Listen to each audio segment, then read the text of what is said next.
হিটের যে প্রভাবটা specifically skin তো আসলে ভিজিবল একটা অর্গান এবং শরীরের লার্জেস্ট একটা অর্গান। সো এটার ইফেক্টটা অন্যান্য সবগুলো ইফেক্ট হয়তো আমরা ভিজিবলি না দেখলেও স্কিনের ইফেক্টটা কিন্তু আমরা সরাসরি দেখতে পাই। সো এই সামার স্পেশালি এই যে অত্যাধিক একটা গরম বা এই যে অনেক বেশি ঘাম হচ্ছে বা অনেক বেশি স্ওয়েটিং হচ্ছে, হিউমিড একটা ওয়েদার, এখানে আসলে স্কিনের কি কি ইফেক্ট হতে পারে? ধন্যবাদ আপনাকে। আসলে ওয়েদারের সাথে স্কিনের একটা অ্যাডাপ্টেশন করার চেষ্টা থাকে প্রত্যেকটা ইন্ডিভিজুয়ালেরই। এখন যেহেতু অতিরিক্ত গরম বাংলাদেশের প্রেক্ষাপটে, তার কারণে কিছু অ্যাটিপিক্যাল পেশেন্টও আমরা পেয়ে যাচ্ছি।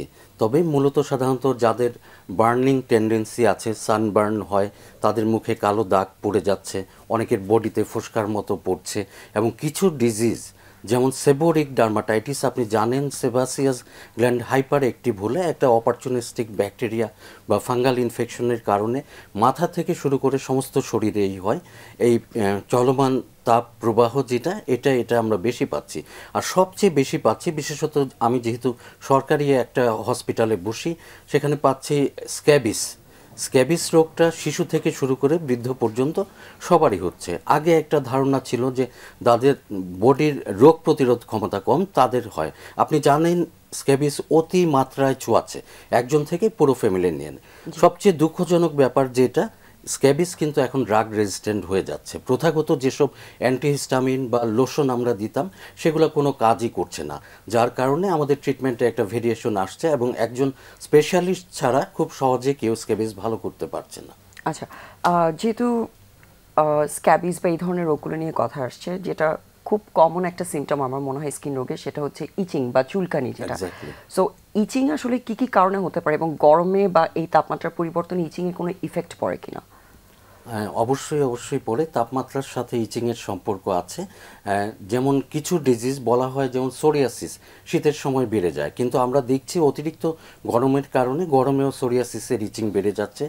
টেম্পারেচার হাই থাকার কারণে, আপনি জানেন মানুষ যখন গরম অনুভব করে একটু শীতলতা খুঁজে গোসল করতে চায় বা ফ্যান ছেড়ে যার যেরকম সামর্থ্য এসির মধ্যে থাকতে চায়। তো হিট একটা মেটার অবশ্যই ইচিং ইন্টেন্সিটি বাড়িয়ে দেয় এবং এটা অনেকটা ক্রনিক করে ফেলে। আচ্ছা, মানে তাপমাত্রার প্রভাবে স্কিনে যে ইচিং এর যে সেনসেশন সেটা বেড়ে যেতে পারে। পাশাপাশি ফাঙ্গাল ইনফেকশন, আমাদের দেশ তো এমনি অনেকটাই আর্দ্র। আগে যেমন বলা হতো 6 ঋতুর দেশ, এখন এই কথাটা কিন্তু মানে প্রশ্নবিদ্ধ হয়ে গেছে। আসলেই কি 6 ঋতু আছে কিনা? আমাদের 4 ঋতুর পর্যায়ে চলে আসছে এল নিনোর প্রভাবে, বা যেটাই বলেন বৈশ্বিক একটা আবহাওয়ার চেঞ্জের কারণে। তাতে করে আমরা টিপিক্যাল যে ডিজিজগুলো, যেমন ছত্রাকজনিত রোগ, আমাদের ছোটবেলায় দেখা যায় 2 টাকা দামের ওষুধে ভালো হয়ে যেত। ফ্লুকোনাজলের কথা আমি বলছি।